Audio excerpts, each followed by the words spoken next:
What's up, everybody? We're back with another episode of the Spare Part Show. I am your host, Senior Editor Brian Wagner, Street Muscle Magazine, and this week we have Mr. Jeff Smith. Jeff, what is going on?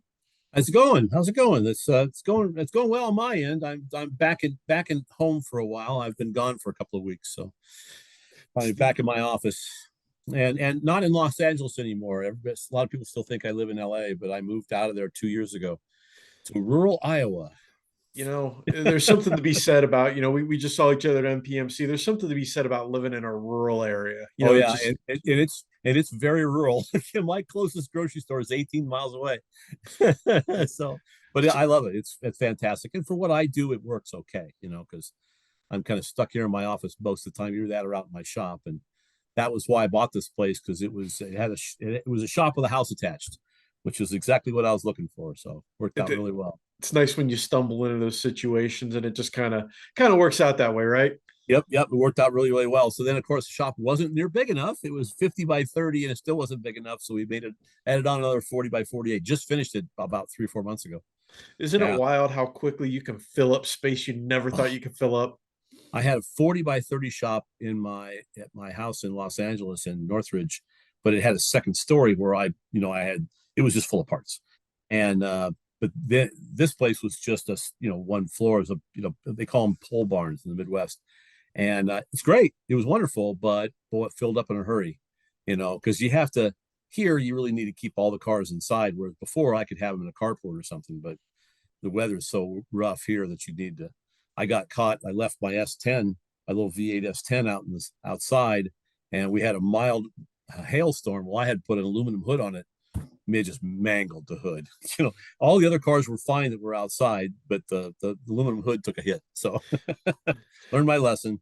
Learned my Less lesson. lesson learned the hard way, right? Yep, exactly. Now, for those people who might not, be tuning in, might not know who Jeff Smith is, give them the 3 minute elevator pitch about what you do in this industry and how you got in there. That's why I said Okay. 3 minutes because I want to challenge you a little bit. That will be tight. Okay, real quickly, went to school at Iowa State, grew up in Iowa, went to school at Iowa State, got a journalism degree, and I really wanted to work for Carcraft magazine. This was 1979. That's how old I am. I started when I was 10. But managed to talk my way into a staff writer position. There were actually two guys up for the job in 1979 with Rick Logan at Carcraft magazine, myself and Cam Benty. So I didn't learn that until a little bit later. So then I stayed at Carcraft through 87, became the editor in 84. They promoted me to editor of Hot Rod in 87 to 93. Then I stayed with, then I moved to Chevy High Performance in like 2000 as the editor of that book or actually 1998 till about 2003. Then went back to Carcraft as editor, the first editor to ever do that, and was there in a couple more years. And I stayed on as a staff writer just because it was much more fun. The average lifespan for an editor is about 4 years at the old days at Peterson, and because it burns you out. It's a rough job. It's a lot of fun. It's an incredible experience, but it's really difficult, especially in the old days when we shot film and literally wrote stories on typewriters. That's how old I am. and and that's what I wanted to do to kind of set the stage on this because again it's funny that a lot of times I don't think people they see the words we write but they don't understand. I think the people behind it kind of our Yeah. experiences and what brings us into this interesting universe of horsepower and words. Yep. It literally was. I started working for my grandfather in a gas station in Boone, Iowa, when I was 10 years old, and discovered magazines at about age 14. And Carcraft just spoke to me, and I used to tell him, I said, Grandpa, think about this. What a great job that would be to get paid to go to all the races, go to all the new car previews, do all this stuff, and you'd see what was going on. And he never tried to talk me out of it, but he never really encouraged me either because it sounded like a pipe dream. And literally 20 years later, actually less than that, 15 years later, there I was. So, but I didn't listen. Everybody said that's ridiculous. You can't do that. And when you're young and stupid, you don't know any different. You just don't listen to them, and you just keep trying. And I got lucky. I was at the right place at the right time with the right credentials. So that's how it started. And you get into this position and I helped run drag scene for a while. Still, I now get to be the cool drag racing uncle where I get to go race project cars and do that deal. So I don't Yep. have, I get to, but I get to do the stuff on street muscle. I get to see a little bit of everything. And we were Uh-huh. talking about this, and before we started the call, we're like, what are we going to talk about? Because there's it could be easy to get lost in a lot of stuff Sure. and just Because there's everything that you can talk about. Yeah. Yeah. we could meander. Yeah. And to kind of give us a course on this show in particular, I think that we it was a good idea to talk about the trends that we see, Okay. because when you go to a lot of these big shows, you see certain things and trends going on. I'm based here in Columbus, Ohio, so I Uh-huh. go to the Good Guy show here. You Yeah. see, things happening, and here for a while it seems like what I've noticed is like the big body cars. Well, I call Yeah. them the big ones are getting popular Yep. because we're running out of muscle cars to build. Oh, yeah. We're running out of Novas and Camaros and Chevelles. What's But the next new thing? yeah, And then exactly. What's the next big thing? right, right. And when I was editor of Hot Rod, that was actually it was at Carcraft. We kind of identified the pro touring thing, although we didn't know what to call it yet. That took another another 10 years before Mark Stilo came up with the term. And by that time it had grown to the point where see a lot of people think that the magazines create trends. They really don't. They merely you were out there in the world, you and I are out there in the world, you more than I am now, but just seeing things and talking to people, and you pick up on things, nuances that are happening, and you see more than one person doing it, and you think there's something to this. It's helpful if you personally like it. So the pro touring thing was perfect for me because I was already into it, and we just didn't know what to call it. When Stilo came up with the term, it's like let's toss it out there, and but within 5 years it had just taken off, and to kind of replace pro street. But now we're seeing start of the resurgence of. I don't know that it'll ever be as big as it ever was in the back in the 80s, but there's still some people, some young guys that want to build pro street type cars. I think that they'll probably be more like Scott Sullivan's Cheese Whiz 55, a car that you could drive on the street, have fun with it, but you can still put fat tires on it and have that look. Maybe not with a blower sticking through the hood. That's not very practical, but I think that's something that could easily be done, and you could have a lot of fun with it. It wouldn't be a single purpose car, but it wouldn't be a fairgrounds cruiser either. It'd be something you could, like what we did with Scott Sullivan's 55. We drove it cross country and then took it to the drag strip, ran tens with it, and he drove it home. And I think what we'll call Pro Street 2.0. What is Okay. going to drive Pro Street 2.0 is I had a shop teacher in high school, Mr. Herendeen, used the phrase "nothing spurs technology on more than killing people," which to a certain Yeah. degree I'm like that Right. makes sense, Right. but nothing spurs trends on in the automotive world more than technology. And what I mean by that is that what used to be a fairgrounds cruiser is now a drag and drive car Oh because yeah. of Sure. back then it was like a 10-second car cross country. Oh wow, that's amazing. Yeah. Well, nowadays That's nothing. you could take An a eight pro second, 7 second car drive across country. Yeah. you Yeah. could take a protruding chassis car, jam a modern pump gas big block in it, go run nines, and it's not even going to yawn at that. Yeah. Yeah. Exactly. It's just like, and that's I think that's the key to it is making what were single purpose cars more multi-purpose. And I mean, the drag and drive cars for the most part, they're 90% race car, 10% street car, but that's just because of the nature of the beast. That's the competition they're in. So the key would be, and really, if you think about it, to take a pro touring car and make it less race car, more street car. Well, that's what one lap of America is. If you, I don't know if your readers understand what that is, but that's a cross country drive, and it literally is. You have to have a rock solid durable car. It can't lose a rocker arm. It can't lose a valve spring. You can't break anything because you'll never catch up because it's a very limited time span. And it really, I've never done it. I have a good friend of mine, Carl Casno, has done it several times, and it's a sleep deprivation tour is what it really is. You have to have a minimum of two drivers. You've got to have somebody that drives the car in between the tracks, and then the guy that drives it at the track itself. So, but I think that those are the kinds of cars that are evolving into. And then the other thing I'm seeing is a real push now on the street. which is no surprise at all, away from LS motors, away from mod motors, away from the Hemi, the Gen 3 Hemi, and more back to unique engines or older engines, right? So nailhead Buicks and, Studebaker engines and stuff like that, which is interesting. They don't make the power, but a lot of those guys don't really care about how much power it makes. It's more about the image. And oddly enough, one of those engines that I see is now being reaccepted, if you want to use that term, is a small block Chevy. I mean, at one point it was such the ubiquitous engine that nobody wanted to use it, right? And now it's starting to creep back in, which is, I think, is fun.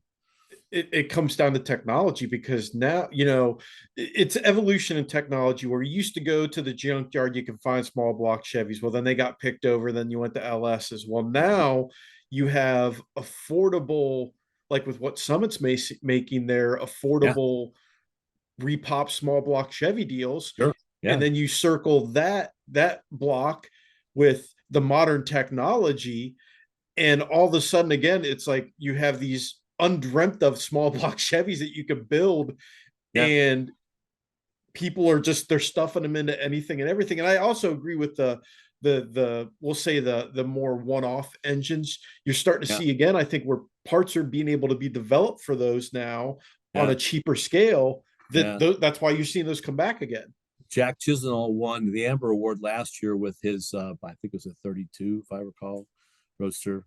I don't remember the year. I'm not a street rod guy as much as I should be. I should know it, but the part that got me was he used an early Hemi, I think a 331 if I recall, and so we were interviewing him about the car, and he just offhandedly said, "Yeah, I cast my own heads, and then I did this." I go, "Whoa, time out! Yeah, like You what? cast your own cylinder heads?" He goes, "Well, yeah, because they just were unobtainium, and the iron heads he had were junk, and they wanted something unique." So he said, "So I had this company help me cast heads." Now, of course, he used to own Vintage Air, so casting parts was not a big deal. And he just cast it off like it was nothing, and it was like, "Oh, I don't, how." And I think he did. I think he told me he did 10 or 12 sets of heads, and but didn't want to have any of them out there until his car was done and at the Amber show last year, before he wanted to release them, because he didn't want to compete against somebody with his own cylinder heads. But that's the level. I mean, that's a whole nother level of car building that's way beyond me, but where people will cast their own parts to have something unique, you And know. it again, it's the technology and the ability. I'm getting ready to release an article here soon that a guy took a 66 Corvette, dressed it up to look like a 63 Corvette, which can be done, Yeah. but he bought an Art Morrison chassis and had it stretched. So then he had to make molds of other parts to make custom parts. Yeah. Yeah. And this dude, I mean, he's a small shop, did this all himself, where Wow. back in that's something people associate with like ultimate high level shops. Well, now with a little bit of training and a couple YouTube videos, you Yep. could do this stuff on your own. Well, and a lot of it is in the time that I've been doing this. I can remember I started with Carcraft in 79, 1980. That, I mean, if you had a MIG welder, you were something special. You were a fabrication genius, and TIG welding was just like, that's unobtainium kind of stuff. And now you can buy really affordable TIG welders that, all you have to do is learn how to use it. That's my problem. I have one. I don't know how to use it, effectively. I can burn holes in metal, but that's about as far as I go with it. But the tools that are available now, fabrication tools that were not available. When I bought a lot of my engine building tools, they were relatively very expensive. Now they're not cheap, but they're relative to what everything else costs. They're very affordable. Micrometers and dial bore gauges. They were. I mean, that was crazy expensive stuff when I started buying all that stuff in 1980. I wanted to be an engine builder, and it was like, that's what you got to have. I can't go to somebody's house and borrow their tools every week, so you just had to do it. And now it's far more affordable because those tools are being made available, so I think there's a lot to, and that's, I think, why you're seeing the guy you just talked about, that doing all that stuff, another one of those Scott Sullivans of the world that will just, they don't know they can't do it, so they just go ahead and dive right in. I'm a bit more conservative usually when it comes to stuff like that. What's blown me away, even here in 2024, I've been to one, we'll say, regional show here in Cincinnati, World of Wheels. I'm going to be going to Detroit Autorama here soon. Is again just the stuff that people are building in their own garages. I Yeah. think that's the trend that I'm seeing right now that's kind of caught my eye early is high level home builds have Mhm. just seemed to become much more of a thing. And Yeah. I'm Yeah. here for it. I love it. Oh yeah, and it's really not a new phenomenon because Scott Sullivan, my friend Scott Sullivan, has been building those levels, that level of car, since the mid 1980s in his two-car garage in Dayton, Ohio. And I went to his shop the first time I first met him, and it was like, yeah, this is it. And I like, wow. I mean, you don't have press breaks. You don't have. Now he has to go to certain people to get things done. There's certain things he can't do, but you know, the other level of it. I did a line one time a long time ago. One of my columns that said you give him a pile of aluminum and a TIG welder and some other equipment, and he could build you the space shuttle. It's amazing, and the stuff that he does. So, but now you're seeing more and more of those kinds of people because I think they read about stories about guys like him and Rick Dobberton that built those cars all by themselves back in the 80s and said, well, if they can do it, I can do it, and which is great. You just love to see that because that's then a level of execution. It's kind of like it just raises everything up. Yeah. There was a car that I saw at Cincinnati that got my attention that, at first I'm like, oh, it looks like your typical pre-war roadster kind of deal, real swoopy fenders, the classic, pastel and red kind of paint job. And then I got a little bit closer and I noticed on the hood, I'm like, well, that's not a small block or big block. They stuffed a Viper V10 into this thing. And it was Yeah. so wild to see how they did it and the way that they concealed the like an engine's there, but it's this really weird burlesque show because Yeah. you don't know what's under there. What's under there? Yeah. Yeah, Gary, my friend Gary Kolosky built. I don't know if you've seen it. It's been done for probably I don't know 5 or 6 or 7 years. It's a turquoise and white '55 Chevy with the tilt front end and suicide doors. But the most interesting part of it is it has a V10 in it, but it's not a Viper engine, and it's not. It says it has Chevrolet valve covers on it, but it's not a Chevrolet engine. It's a marine engine because he was a big boat guy. He used to live in Minnesota. He lives in California now, but Santa Barbara, but retired. And then have you seen pictures of his 57 that he's finishing up? I have It's not. this is okay. So we could do a half-hour show just on this car, but it's a Pro Street 57 Chevy. It's been stretched. It looks like a steel funny car, and it has a pair. This is going to be difficult to imagine, but it has a pair of V12 BMW engines in it. They're paired up. They're Siamese this way. So it's a W24. Whoa. So two V12s Siamese together, and then they're more or less just with an engine plate bolted together. And then they use so you've got exhaust coming out through the center, right? As well as two carbureted induction systems. He wanted it simple, so he didn't put fuel injection on it. It's got 4 carburetors on it, 24 exhaust ports, 24. Imagine that the headers alone are pieces of jewelry. The guy that fabricated it, unfortunately, I've just forgotten his name off the top of my head, but had it done up in Minnesota. He's been working on this thing for probably 10, 12 years. And they're just now finishing it up. But it is an amazing, amazing car. It's on the internet. If you go look for Gary Kolosky's W2457 Chevy, you'll find I've done little snippets of it here and there. Street Rodder was supposed to do this. That's how long we've been working on this, or he's been working on it. Is I was going to do the story for Street Rodder back when Brian Brennan was the editor of Street Rodder. Now Modern Rodder, modern Rodding. I think that Gary has a deal with him to do that when the car is finished. But and so then imagine you've got two flywheels, and then I don't exactly know how he ties them together into a single. It was basically a gear train box that ties the two engines together into a single output shaft, and that's tied to, shockingly, a 700 R4 transmission, which he's never going to romp on this thing because the torque alone would probably just explode that transmission. But you'd actually be better off with a turbo 400. But he chose a 700 R4, which is fine. And then funny car style tires on this thing. So it's an amazing car. And the packaging alone. So the rear suspension is a pair of shocks that are set up like this in the back between the two tires, and I believe it's I can't remember if it's a 4-link car or a ladder bar car. It's probably a 4-link car. Uh, it's amazing piece of engineering, you know. And this is the guy that only your older viewers will remember this car. But Gary Klosky built a I think it was a blown black 55 Chevy big block car that in 1977, Gray Baskerville Hot Rod did a story on it, and it absolutely blew me away. I had a 55 Chevy at the time, and then that was that 2-lane blacktop and Gary Klosky's black 55 Chevy back in the day were my two inspirations for my 55. Yeah, There's a neat lot stuff. to unpack there. There's Yeah, just there like is.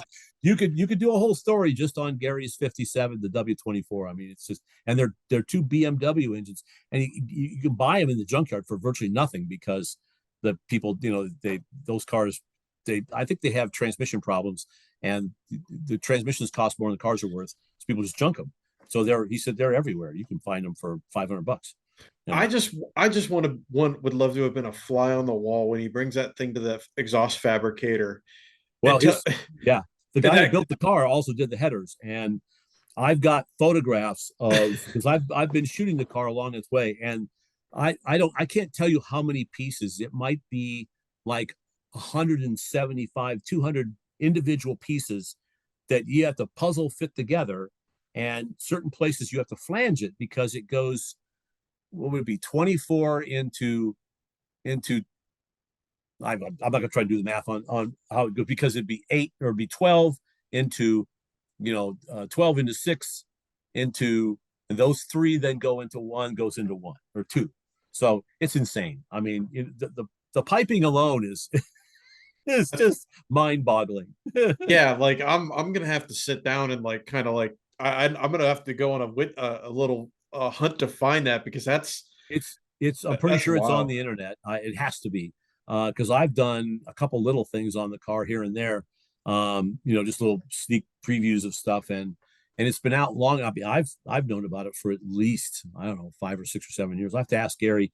He calls me every once in a while because he still drives the 55 around, and we were just talking last week about getting his carburetors tuned up because wasn't working right, and I was so I'm trying to do technical help from halfway across the country. But it's fun talking to him. He's a super guy. So that's stoked me into a fun question to ask you is, we again, I want to say this that we sometimes we get numb to seeing certain things because it's going to sound bad. It takes a lot to shock us or get our attention. Right. And can you think back to the first vehicle when you jumped into the magazine game that you saw that just stopped you in your tracks and made you go, "Whoa, that's impressive." The first car that really blew me away was probably Rick Doberton's Pro Street J2000. Not so much because it really wasn't a practical car by any stretch of the imagination. Had no rear suspension when he first built it. He solidly mounted the rear end to the car because there was no room for a suspension. And then in the pro touring world, for him to compete for the title of Pro Street of the Year, he had to have a suspension. So he just merely shimmed the rear end and put 6 valve springs in there for a half-inch of suspension travel, and that qualified because he said, well, do you have a minimum suspension travel? They said no, just as long as you have a suspension. So he showed up with 6 little big block valve springs, and that was it. So, but that car, whether now people are probably immune to it, but just the level of execution that went into that thing, whether you liked it at the end, really isn't important. What is again home built car. He designed it and built it himself, and then and it was just amazing all the things that it did. It had a complete stainless steel tube chassis that he welded together, ground it down, and polished it Oh, by himself.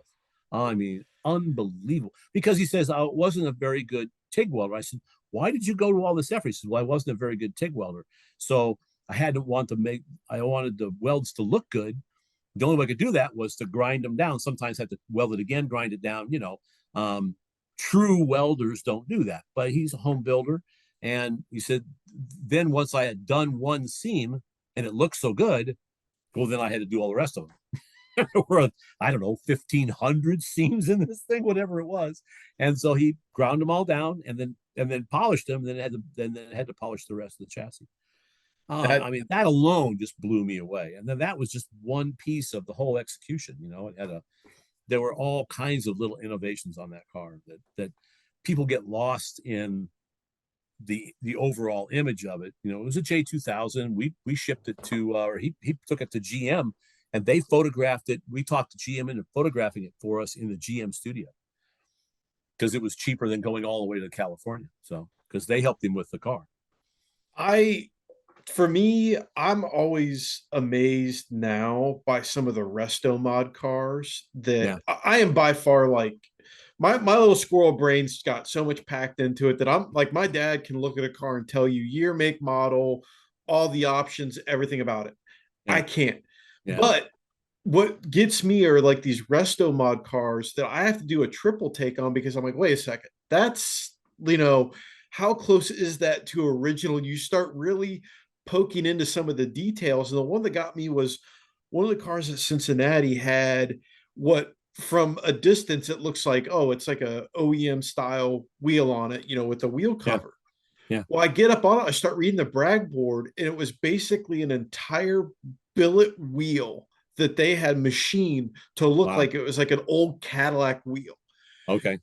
It's that level of detail when I see like because I'm Yeah. thinking in what it took to make that, like this, Sure. just the Yep. the time and the effort that people put into that stuff that And makes me stop. yeah, and then a lot of times it's just the overall vision. So you and I have both seen cars. It shows that, to be kind, they kind of look like an extortion note, right?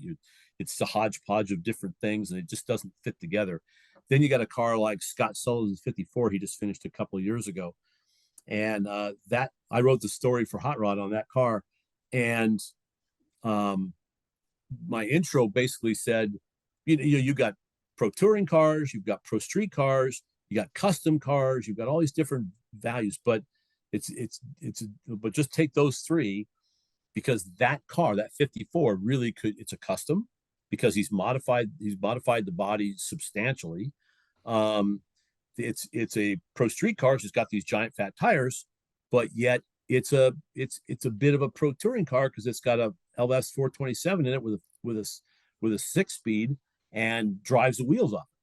Right, so it's very difficult to combine those three categories and combine it successfully. And yet you look at the car and the stance, classic Scott Sullivan, it's just perfect. And so when you see stuff like that, it's like I can't really truly appreciate it because I don't know all the work that went into it. But and a lot of these, and there's plenty of people like that, not just Scott, that can pull something like that off. I think it's pretty cool. There's that blue C2 Corvette that was at PRI this year. Mike Smith, I did a story on it from one of my picks for PRI. That when I saw the car, I think it was opening day, the hood was down on it.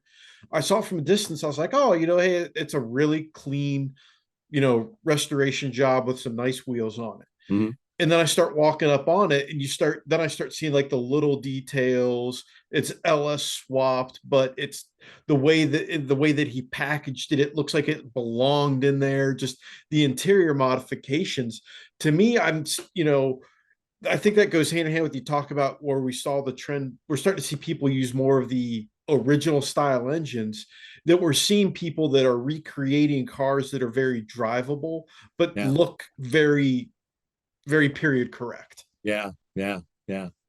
I think a car that would be fun to build would be, and it's been done. I'm sure it's been done many, many, many times. But like one of the early 53, 54 Corvettes, with a complete, roadster shop or Heights or whatever chassis under it, or an Art Morrison chassis under it, with an LS motor and a 6 speed, essentially all modern drivetrain, but yet the classic body style.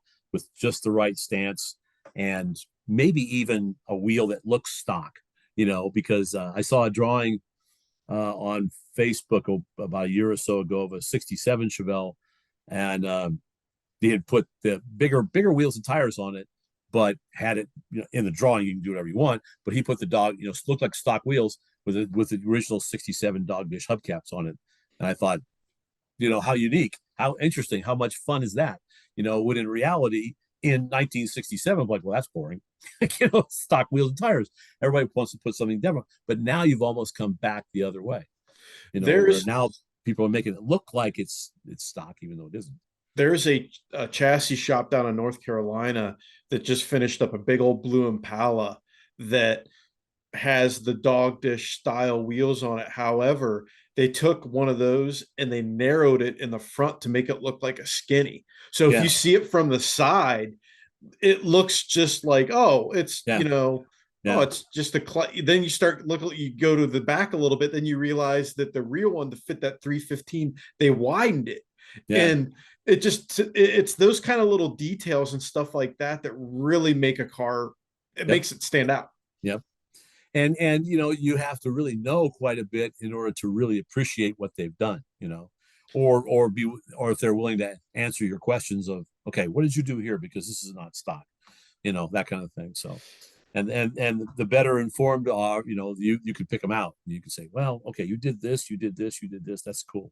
you See, know I don't know about you, but I am a fan of people that absolutely tell purists and traditionalists to pound sand when they build something, that they're like, it's my car, I'm going to do what I want. Like exactly. they will cut up a rare car, Yep. much to the chagrin of whatever group it is. Oh And they yeah. do it with a smile on their face because Yeah. this is what I want to build. Well, Those are the ones I love. yeah, Rod Savory did that way back in the day. I think it was 1980, late 87, early 88. I had just left Carcraft to go to Hot Rod. Split window. It was a 98 point car, NCRS 98.63 split window Corvette. And he cut it up and turned it into a pro street car. Oh, And it drove the NCRS people absolutely bat crazy, but same thing. It's like, well, it's much faster to start with a car that's already there, because you didn't have to do anything to the paint. It was already there. So yeah, pretty there's a crazy. gentleman, I did a story on a C2 Corvette that he's like, well, I had this chassis and I had this Corvette. I like them both. I couldn't, the only way to make it fit was, well, we took the Corvette body and stretched it. Yeah. And he Yep. said, the purists hate it, but he goes, you know what? I have a 1,500 horsepower car that makes you smile that I can drive anywhere. Yep. Like, you know what? Exactly.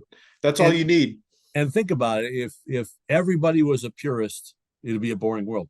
Now, everybody was a hot rodder, it would probably still be a boring world because there are only so many ideas you could pull off. But because there's both, it's okay. I remember a long time ago, a friend of mine had a Chevelle club, NCOA, the National Chevelle Owners Association. Mark Meekins was his name, and pestered me to come out for a Chevelle event. And I was like, okay, I'll come out to St. Louis for your national event. And I got to say, after 2 days, I was bored to tears. I'm a hardcore Chevelle guy, but it's like, show me a Mustang, show me a Chevy too, show me something else. I just can't see any more Chevelle. I overloaded. So it would be a boring world if all we did was all the same stuff. Everybody did the same thing. See, that's why I like going to the Good Guy show here in Columbus, because the classic Camaro, Novas, and Mustangs are literally in the minority. Because Yeah, at that show, you see stuff every and you yeah, see rare cars, and you'll yeah, see a rare car sitting out just on the general show field by itself, not blocked off. And, yeah, you kind of do a double take like, wait, what? Why yeah, is that yeah, sitting there? yeah. Yep, Which it's a lot of fun. I love it when people just they are unassuming about what they have, and Mhm. they built, there's a cool story behind it, because Yeah, there's plenty of awesome, I call them blank check builds. There's mhm. nothing wrong with doing that, but to Yeah, me, I like someone that has a car that's got a legit, they built it because it was their unbridled passion build that just made no financial sense, no physical sense, but hey, right, I'm going to finish right. this car. Yep, exactly. Yeah. Now, Jeff, I like to have fun with my guests before we typically close the show down. Okay. and I, on the Drag Zine podcast, I asked a lot of, drag racing related questions. I have my little fun spiffs on it. So for you, Jeff, we are going to give you access to the spare parts show bank account, which is completely full of all kinds of money. Don't tell the feds, don't tell my boss. We've got a pile of cash. So Yeah. you can do your ultimate dream build, madman build that's just been percolating in your brain. What are you going to build? Um, it would probably be a Chevelle. Let's call it a very stock looking 65 Chevelle two-door hardtop SS, but then the drivetrain would be a full on 14 to 1 compression E85 motor. Because you can, this is something I've been wanting to do for a long time. I keep talking about it, and I'm in the land of E85 now. This is the land of corn. I have 10 acres of my own that I rent out to a farmer, and he just had the best year he's ever had in these 10 acres corn this year. And there's literally ethanol plants within an hour drive of me. Yeah, like a 14 to 1 compression, normally aspirated E85 motor that would look somewhat stock, but make 600 horsepower, but yet be mild enough that you could drive it on the street. And my theory is that you can build an E85 motor. It may not even be an E85 motor. I might just do something like an E50 motor. I do my own blend of fuel. And that way, if you get stuck someplace where you can't buy E85, you could still get away with it. So it wouldn't be a 14 to 1 compression, maybe a 12 to 1 compression motor, but you could run on pump gas all day long. And it would get the same gas mileage because with the compression, if you do it mild enough, you could get the same fuel mileage out of it you could for the gasoline engine, because that's always been the theory that people say, no, you can't do that. And it's like, no, I think you can, because of the octane of the ethanol. So, because, literally an E50 mix of pump gas 91 and ethanol, straight ethanol, or E85 will give you like a 96, 97 octane fuel. I And like it. yeah, it'd be a lot of fun. And you would smell it. The moment you rolled up, people would go, what is that? Because they're not used to smelling ethanol fueled cars, especially something like that. So, yeah. And I've got the 65 Chevelle. I got the motors. I got everything to do it with. I just haven't, I got too many other projects I'm trying to finish first. Got to start narrowing them down, right? Yep. Exactly. Well, Yep. Jeff, it's been awesome to have you on the show. And I also like to give my guests the opportunity. Is there, anything you need to highlight, got going on that our readers need to kind of check out? Well, we could always spiff our my friend Cam Banty and I and Steve Strope do a podcast called Car Guy Confessions with Jeff Smith. It's on YouTube. You just type in Car Guy Confessions with Jeff Smith and it'll show up. So we've been doing that for about 3 years now. We've been having a lot of fun with it. We're not making any money, but we're having fun. Hey, you know what? That's what's So important, right? yeah. So try and spiff that whenever I can, because it's a lot of effort the production guys do at Auto Revolution. So it's like try and push that whenever we can. So Hey, you know what? And I am of the firm believer that there is more than enough room for all kinds of automotive content out oh there. yeah, oh And yeah. that's why I don't get mad. Well, can I plug my show? I'm like, please plug your show. Please, we need to get as many people checking out content as Sure, possible. exactly. Yeah, the more people that realize that it's a lot of fun and it doesn't require a lot of effort, and ours, you can listen to it if you want to. You don't. It's a video podcast like this is, but you don't have to, because it's mostly just us talking. My original title for it was Auto Fabrications and Other Lies, but we decided to call it something else because they thought it would be too technical. So, but it was a lot of fun. So we have a good time. Well, Yeah. Jeff, I appreciate you coming on the show, and I'm sure I will see you out and about this year. Sounds good. Thanks for the invitation.